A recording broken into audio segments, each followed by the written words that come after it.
Hey guys, this is your host Gooby, and welcome to the Toon Balloon podcast, our outlet to discuss, theorize, and enjoy our favorite webtoons, with the occasional anime and manga sprinkled in between.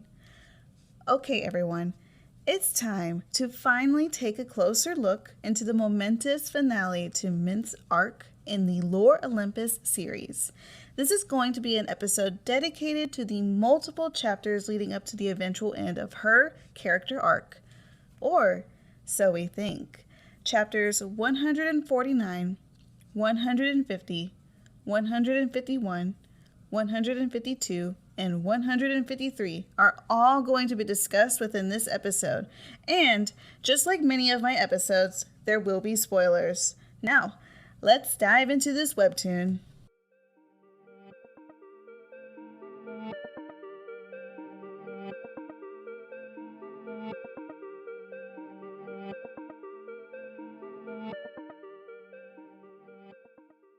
So, I remember when we first got introduced to this arc that I thought it was a little strange to jump into, hey, what is Minthe doing right now? After that solemn reveal in episode 148, Daydreams and Nightmares, of the skeleton Kronos awakening at the very end of that episode. But after following along, I realized that this extended 3-part backstory was actually really necessary. The reason being was because the gods and the goddesses of Lore Olympus are starting to dive into uncharted waters. The reveal of Kronos plotting a return hints to a new active villain. Minthe is an antagonist that is slowly being outgrown by both our main characters, Persephone and Hades, but also by the story's own evolution. Her story must come to a brief conclusion to make way for the real dangers within this universe. New conflicts are arising, and I think it was Minthe's time to move on, even though in reality she never did. Episodes 149 to 151 cover the 3 parts to the Dead Woman Walking chapter and essentially deliver info about Minthe that we didn't know about and gave us a glimpse to how she and Hades met. It definitely is fitting to give characters, proper send-offs with a backstory. It helps fill in those gaps whilst offering some closure. You can see this a lot in other media. This could be anime, stories, books, movies, you name it. And the first one that comes to mind for me, at least, is of course an anime, and I'm referring to Naruto, in which when Itachi dies after fighting Sasuke, you do get an episodic number worth of backstory. You get a lot of info about who he was, how he came to be, and why he did everything before his inevitable end. So for Minthe, reminiscing of her past at the start of chapter 149, while sitting in her car in a gym parking lot, she just can't accept that Hades has moved on from her. So I feel like this was a fitting time to get to know what happened and how did this happen. Like, how did these two very now different individuals come to be? And like I said, she couldn't move on from the thought of Hades moving on from her, or even physically moving on from her, which this was news brought up by Thanatos himself in episode 138. Minthe is collectively in denial as she says that they always bounce back, or that was just how their relationship has always been. And she mentions he's been mad before and he always ends up coming back to her. And these toxic tendencies are quite evident in most unhealthy relationships, especially between these two. I know that Minthe is still stuck in the mindset that both her and Hades are supposed to be broken together, but that is just not sustainable. Besides that, before she met Hades, Minthe dealt with pretty humane struggles. She couldn't keep up with her bills, and she faced eviction numerous times. She held temp jobs or side gigs, and I think this was a unique way to humanize her character more. I know she isn't one of my favorite characters out there, But I do appreciate that she has a lot of depth for an antagonist. She deals with a lot of struggles that has made her an angry woman at the world. And I think the issue is that Minthe isn't able to vent out that frustration healthily and instead lashes out at others. And of course, that is a toxic tendency, and that's not okay. This is something she does later to Hades. In episode 150, she barges into his office and lashes out at him over the hat he accidentally took. It was really sad to see those panels of Hades. I know he has gone through a lot of hardships. I mean, he ended up getting thrust upon with the role of King of the Underworld, and he has been dealt with getting eaten by his own father. I mean, those are traumatizing things to go through. And the Hades we know how is now is a very different person. He obviously has gone through a lot of growth, and he has done his best to change as a good, positive aspect to his life. He has put a lot of effort into that. But we could see in the past, he was dealing with those struggles in an unhealthy way. So for him and Minthe, it was like they were magnetized to each other in a way. And, you know, Hades was in a dark place in the past, but to have a visual of him looking so defeated was really heartbreaking. Both of them are in a state of defeat, frustration, and exhaustion from what the world has thrown at them. I think we got some really unique and fun callbacks in this episode because whenever we see Minthe, when she gets upset, she starts dragging mud around her, or she starts dripping mud around her because, you know, she's a river nymph. And it has shown in the past, whenever she has gotten angry, that, you know, mud is dripping off of her. She's dragging mud around the place. And that attention to detail is really awesome. And it's revealed that Minthe got her job as Hades' assistant because she had the capability to stop anyone from coming into his office. And I guess she may have taken it a little too far when it came to sending Persephone to Tower 4. I mean, she did what her job desired, but in the end of the day, I don't think you should be endangering a goddess's life like that. And, you know, the assistant prior to her, of course, I mean, she was upfront. It was like, I don't want to be around you people. Get away from me after she got fired. And, you know, that was a whole emotional, uncomfortable scene, to be honest. I can kind of see why their relationship might have made sense in the beginning, since both of them could understand each other better, but I think that lost its essence once Hades grew tired of, well, being tired. I am glad that Hades has been able to grow as a person through counseling and surrounding himself with more positivity in his life. And that could be from his dogs to new people who would want the best for him. And from this chapter, I think it's very evident of how much these changes have really made him grow and become healthier as a person. Because, I mean, the guy looked rustled up. he looked tired. His hair was all over the place. I mean, most of the time we see it nicely kept, and in this episode we just kind of see it all over the place, basically. I mean, the best way to know how a person is doing is by how disheveled their hair looks. At least in my opinion. I mean, if I'm not having a great day, I ain't having a good hair day, and that's just me. And I think another way to know how much he has grown as a person is kind of like the way he approached to firing his assistant, because I don't think that's something that the new Hades would do. Not new Hades, current Hades would do. He definitely has a softer touch to things now, but in this we get kind of a sight of him spontaneously firing her and just having not much of a care for the well-being of them.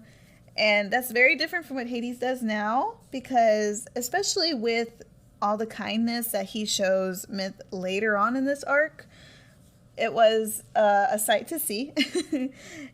And I think this different approach to how he talks to people and how he thinks before he speaks is so different. And what I notice from here is that Minthe stayed stagnant, and that kind of just proves that one thing I just said earlier, that the story outgrew Minthe, and so did Hades. Hades outgrew Minthe. Minthe continued to stay in a place of negativity, and this hurt her chances of having a happy relationship. And this could include negativity as her attitude, to the way she approaches people. I guess that could be another measure of attitude, but also she surrounds herself with people who aren't necessarily healthy people to be around. They're toxic. We got Thetis. She definitely is an obstacle in her life, and that has made it very difficult for her to, grow, because we know in the past she has tried to make an effort to change whenever she wanted to have a committed relationship with Hades, but I think even with those efforts, she still surrounded herself with negative people that kind of sought out to make her life miserable, and in the end it kind of have her regress. She regressed due to this. Some of the things that I was really curious about with this episode was just the aspects of the underworld life. I mean, we always get some really neat snippets to what the underworld is like, because we always get the idea that it's like a cityscape. It looks very unique whenever we get big background shots of it. And here we have them shopping for like a car dealership, and it's a modernized world. And, we have Minthe here, and she's dressed up in I don't know what they call those girls. I'm going to just call her a car girl. And she's dressed up in the merch, and she's just here trying to make people want to buy cars. And I think little things like that is so fun, because I love world building. And this episode does a really good job at world building, and we get another idea of how Underworld Corp is like, because by the looks of it, security wasn't great. Minthe just barges in and she kind of disrupts the area and ends up just getting a job. And like I said, I think it's just a really fun way to build the world, build the way the city operates and stuff like that. It's very unique, and I love how Rachel modernizes the Olympians and everything, because that is a very different take from what I have seen and what I have read. I mean, most of my mythology knowledge is probably from like Percy Jackson or Hercules, and I've realized that's not fruitful enough for reading Lore Olympus. I definitely had to dive into some natural mythology, though mythology is like a very wide range of stories. It's definitely like a game of telephone, because there's very different aspects to certain goddesses and gods, and I'm all like, I don't know what I'm reading, but I'm just having fun here.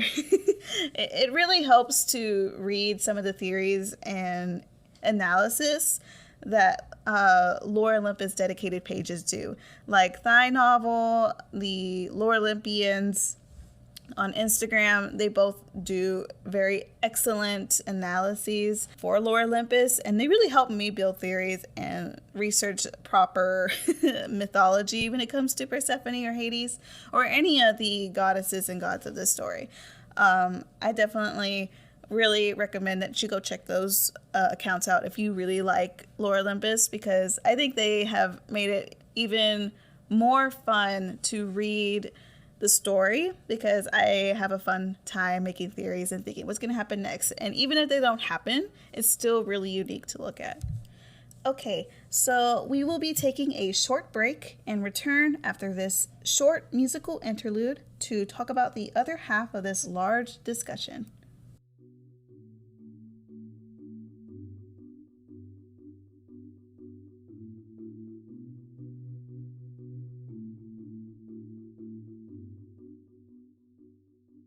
Chapter 151, Part 3 of Dead Woman Walking, takes a leap out of the flashbacks and back into the present, where Thetis and Minthe are greeted by the presence of Thanatos and the Daphne duo. And, okay, can I just say, I love this new friendship that Thanatos shares with Daphne. It is so much healthier and vibrant for him, and also, I just love Daphne. Ever since we got an introduction to her, I didn't get to know her very much until slowly, whenever we got some good insight as to who she was. Like whenever she was escaping from her date with Apollo, I just loved her then. She was so funny, and she is just so confident. And I adore that out of her. She is such a confident young woman, and she knows what she wants, and she knows how much her value is. And I really appreciate that out of her. And it's really awesome to see Thanatos be with someone that is just so confident in herself and actually really wants the best for people around her.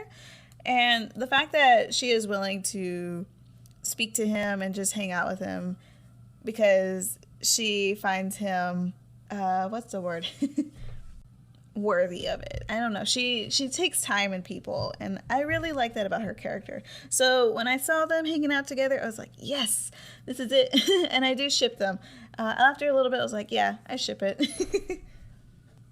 I am so excited to see more from these two, but I digress. This episode has Minthe confront the many new details going on outside of her life.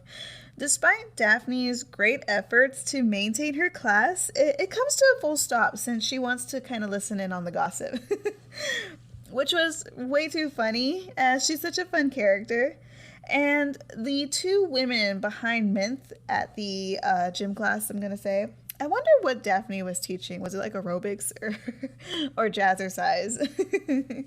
And these two women at the class were whispering intensely in the background because they were dishing out the sweet deets. And I don't know, the whole time they were whispering, I was like, man, they gotta be talking some real gossip there. Because they just kept going. And I was like, dang. And sure enough, I was right, because as the pink-haired lady said, Minthe, it's time for some home troops. And yes, the savagery as she delivered that the kiss was tender. And I swear, Rachel Smythe must have been inspired by that Patrick meme where he's photoshopped with those nails and the eyelashes and everything when she drew that panel of her going off on Minthe. And Minthe, of course, did not take the news well about the steamy kiss that Persephone and Hades shared. And she just can't seem to run away from the gossip. Not like any of the underworldlians are trying to be gentle about it. Because everywhere she goes, someone is talking about it. So by the looks of it, everyone in the underworld is aware of Persephone and Hades, and they are shipping it hard. And I think it's really sweet. They just want the best for their king. They want him to have a queen that is worthy to rule. And it didn't help at all whenever she went up to work that day, hearing all this gossip, and Thetis just kind of adds salt to the wound by declaring that they probably shouldn't be seen together for the time being because she kind of wants things to settle down and see where it goes. Which, you know, Thetis is a bad friend. In reality, a good friend would try to comfort somebody hurting from a breakup, but that is not the case for Thetis. She's just caring about her image. But we're not going to dive into that. Which, you know what, if I think about it, Thetis not wanting to talk to Minthe for a good bit, it's something that they really won't have to worry about for too long, you know. So Minthe walks over to Hades' office, and it leads to them discussing some new adjustments needed for their professional relationship. And this leads us into episode 152. And that's the end of it for Dead Woman Walking, because we are now in Green Thumb. And can I just say, when I read that little title, I knew it. I knew it was coming. And I swear, when I saw it, I was like, yeah, let's do it. Let's go. And oh boy, though the whole chapter was a roller coaster, it was fantastic. You know, I mentioned earlier that Hades has shown a lot of growth as a person because he really has. You know, the example I brought up earlier was about the way he approached his former assistant and how he fired her. He just did it spontaneously. He wasn't gentle about it at all. But here in this situation, with a woman that has shown him no respect for him whatsoever and has shown him a lot of emotional toxic tendencies, and someone that he's, even though he's had a relationship with and has grown from it, and it wasn't a good ending to it. They didn't have a smooth breakup at all, and Minthe is still delusional that they are going to be fine and get back together. Like my example earlier, he did a spontaneous firing, and in here, he sits down with Minthe, and he is showing her so much generosity, and he doesn't have to do that. He could just fire Minthe as spontaneously like he did the last time. But he's not going to do that because he's grown as a person. And the fact that he offers her not only a new position that's got higher pay in a different facility where, the objective was that they won't see each other because it's a toxic workplace at this point with the two of them being around each other. He offers her other opportunities. And that is such a big leap from the person he was before, because like I said, he just fired that person and he didn't even care that she, said some very dirty things to him, like some mean words, but to be fair, it was warranted. And I don't know, it was just like a very nice demonstration of how much he has changed with the amount of effort he's put into it. And he shows kindness towards Minthe when I think Minthe hasn't really shown her delivery to be awarded this kindness. And so when we get into this episode, we already get a glimpse of Minthe kind of not wanting to pay attention to what he's saying. And she's just trying to do her old, shtick. Because my guess is it has worked before. And by the looks of it, it's not working now. So Minthe is trying to seduce Hades, but he just was brushing the comments off, without a thought. Just a little brush off the shoulder. The scene was already uncomfortable. Like, geez, it was uncomfortable. The whole time she's like, remember when we did that thing back in the office? Man, that was hot, right? And he's just here like, so let's talk about professionalism. And I was uncomfortable reading that because I already knew it was cringe. It was quite cringe, especially since the guy wasn't, Minthe, read the room. And even though I thought it was uncomfortable, as soon as I realized that Persephone was in the room and she's just having to hear all of this from Minthe, that the cringe radar just skyrocketed. Because if I was uncomfortable here reading that, imagine being in the room and hearing that about this woman just talking about your man. So of course her sitting there was made it even worse in my opinion. And I wouldn't blame Persephone for intervening, but she held her tongue for as long as she could. And to think, Hades offered the sweetest, and he showed so much generosity to Minthe by offering her, this new stable job, and he offered her an opportunity to go back to school. That's insane. This man is gracious because Minthe has put him through a lot, but Minthe just couldn't do it. She couldn't be civilized. She couldn't be an adult in this situation, and instead she lashes out like always, and begins weaponizing his insecurities. And that's kind of something that people in toxic, abusive relationships deal with. And a lot of times because insecurities, emotional abuse, those are usually, as sad as it is, normal tactics that you would see in an abusive relationship. And that's what they were in. She has physically hit him before. And obviously by this, she starts weaponizing those insecurities about him. She starts mentioning about the way he looks, that no one's going to want him, which is definitely not the case, but that's what she's saying. She's saying, I am doing you a favor because no one's going to want you. And obviously that's not okay, but that's what she does. And that's why Hades wasn't able to move on from her in the past, because stuff like that can really get to a person when their self-esteem isn't great. And I don't think Hades had the best self-esteem in the past because he has dealt with a lot of hardships, and he didn't have the best image in himself because as the king of the underworld, I don't think you would get a great reputation, because that is something that I think doesn't have the best connotation behind it. But besides that, Minthe kind of uses that and lashes at him and makes him feel like a terrible person. And that's horrible. And thank God for Persephone. Because, I mean, in reality, as much as I would have wanted for Hades to be the one to stand up to Minthe and to, be the one that's going to, not punish her, but I don't know, at least stand up to her and tell her like it is. Because he really hasn't. He just kind of moves on from her. And that's okay. He doesn't really owe her anything. But the fact that Persephone does it, I actually appreciated it. Because in the end of the day, that is someone that she cares about. And she, instead of, letting him get berated again and again, just like the past whenever Hecate had to intervene and stop Minthe from going too far when it came to Hades and hurting him emotionally or physically, she jumped in and stopped it because it was someone that she truly cared about. Hecate cared about Hades and she loves him, just like how Persephone does. And I feel like as a person who's going to love somebody, and you're going to make sure that they're not going to get treated like trash. And in the end of the day, Minthe isn't treating Hades right. And in this moment, when she is saying the most horrible things to him, I can see why she couldn't, hold her tongue no more.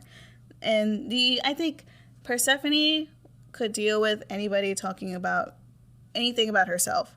But if it was about someone that she cares about, she is going to step in. And I mean, Minthe proceeds to berate the man and even talks boldly about endangering Persephone's life.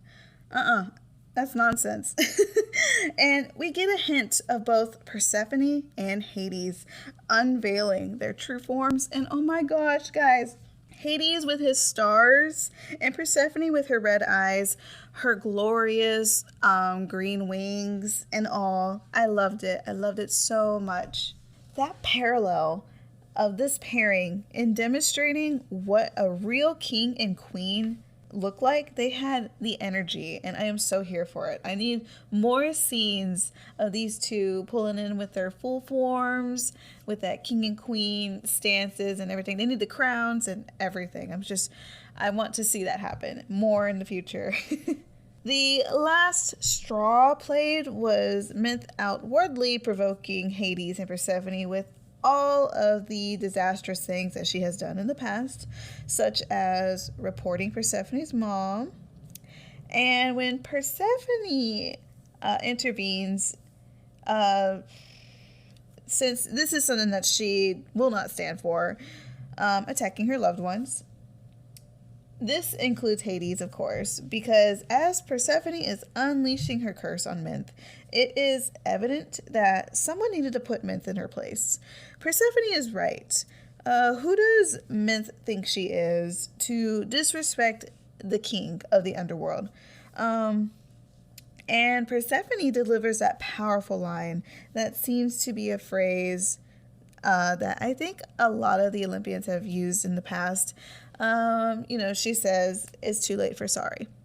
Now, I remember seeing something from, I think it was Thigh Novel. It was one of the fandom sites for Lore Olympus, and they were saying that "it's too late for sorry" was actually kind of a term that Hades and Hecate ended up using in an old chapter that Rachel Smythe did when the comic was still on Discover.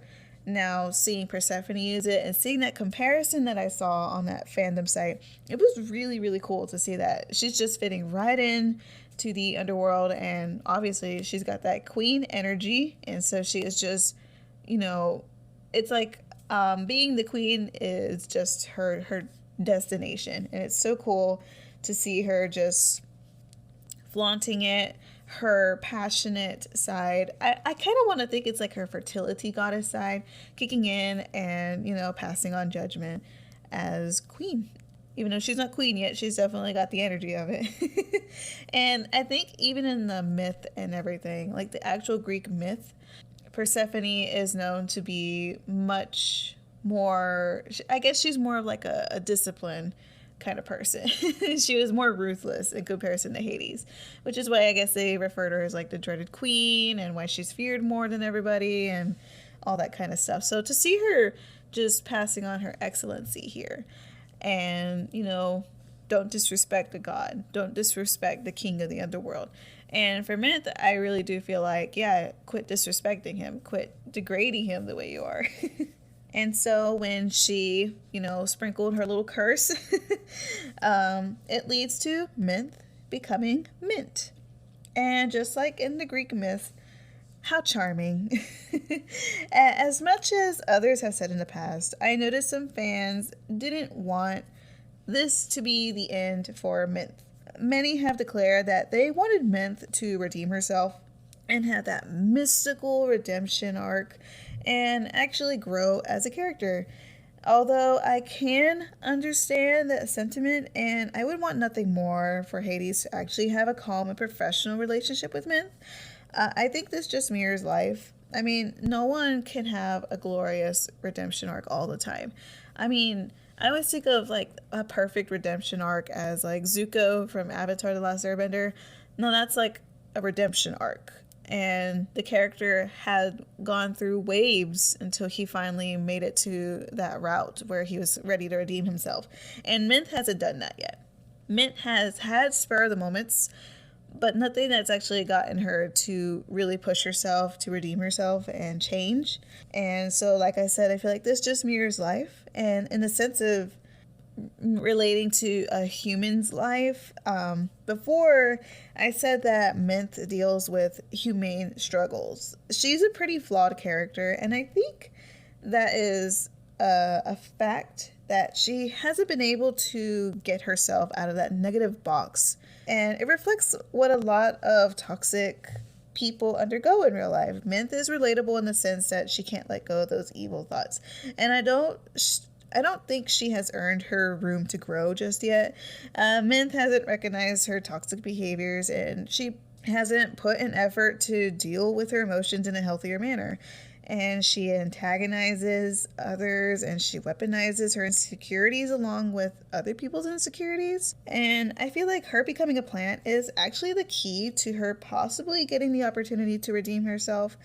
Just like how many people need time to reflect and take a time out from things that frustrate them, or from things that maybe they shouldn't have done something bad and they need to take a time out. It's exactly what Minthe needs right now. Reflection. The ability to listen and actually put in the effort to understand other people.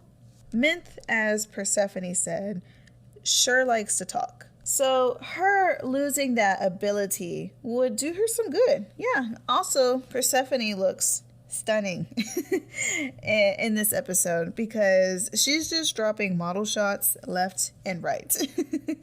And I love that Hades ended up saying that sugar snaps quote that Persephone always uses. It was so cute.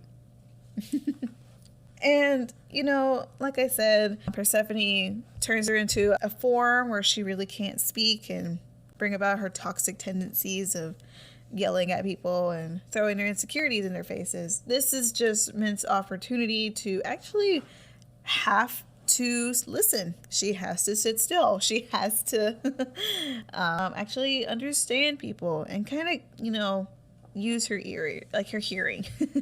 Because in reality, she really doesn't do that. As for episode 153, Cursed, we get a demonstration of the mint plant actually showing an ability to hear everyone. So by the looks of it, Minthe is still sentient. I get the feeling that isn't the last of Minthe. She's going to have a return in the far future, and I think it will be thanks to Persephone finally being able to utilize her powers properly. Whether or not the return of Minthe will be a good thing, that's just something to speculate. I think her being a plant would definitely give her a good opportunity to reflect on her actions and actually attempt to better her lifestyle. This, of course, would require her to go to therapy and apologize to Hades sincerely. And either way, she is a plant, and for now, her arc has ended. Hecate proposes to Persephone the motion that she needs to get a hold of her abilities and suggests therapy, which will be an awesome opportunity for Persephone to delve into. This is definitely going to be key to her road as the dreaded queen. And I don't think this is the first time that she's been recommended to go to therapy. I think Eros has mentioned it to her before after she revealed to him one of her very private issues. And I think, yeah, she needs to go to therapy. She's dealt with a lot of pushing herself away from her true self and everything. And she has a hard time dealing with very passionate emotions.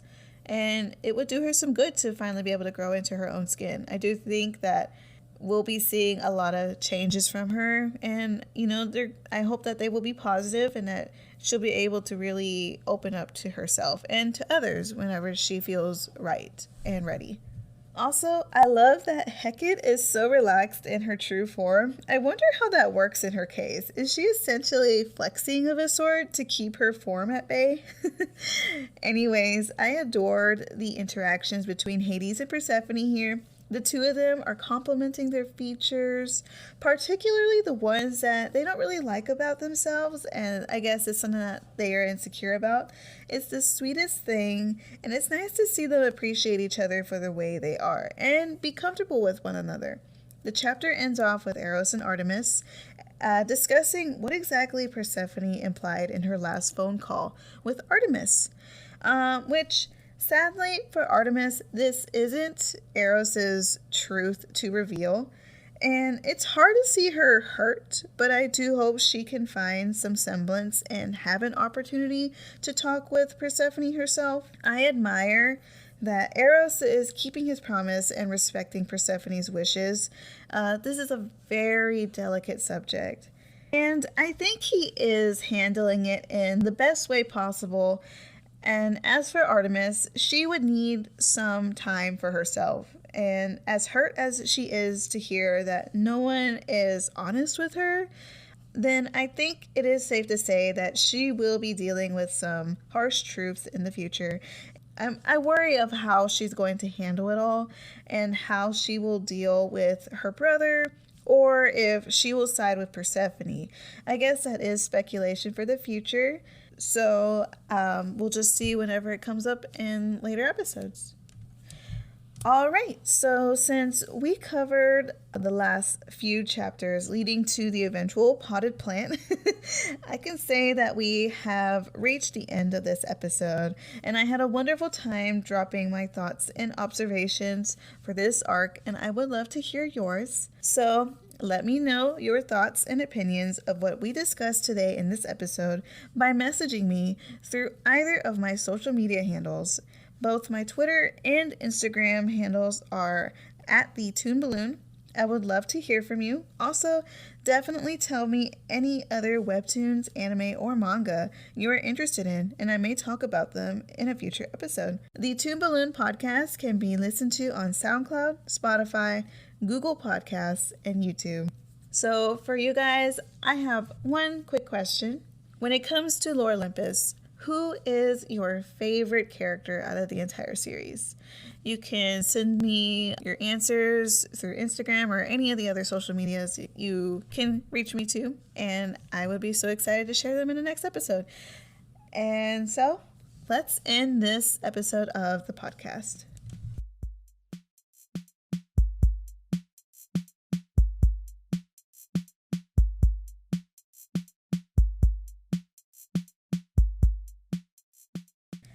Thank you so much for joining me today and taking the time to listen to my humble podcast. I look forward to talking with you again. This is the Toon Balloon podcast. I was your host, Gooby. See you next time.